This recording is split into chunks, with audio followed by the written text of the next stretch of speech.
அப்படின்னு சொல்லிட்டு என் பொண்ணை வந்து உட்காருமா அப்படின்னா, அங்கிள் பரவாயில்ல அங்கிள், உட்காருமா ஒன்றும் பிரச்சனை இல்லை உட்காரு அப்படின்னா. நான் எப்போவுமே கேப்டன் முன்னாடி உட்கார மாட்டேன்.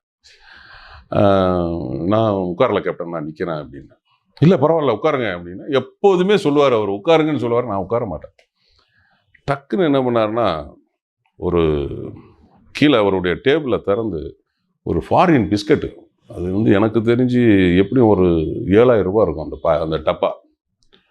நமக்கெல்லாம் அந்த மனசு வராதுங்க. அந்த டப்பாவை எடுத்து என் பொண்ணுகிட்ட கொடுத்துட்டு, நல்லா படிக்கணும் அப்படின்லாம் சொல்லிட்டு, அப்புறம் என் பொண்ணு சொல்லிச்சு, அங்கிள் எங்கள் அப்பா ரொம்ப மேடையில் பேசுகிறாங்க,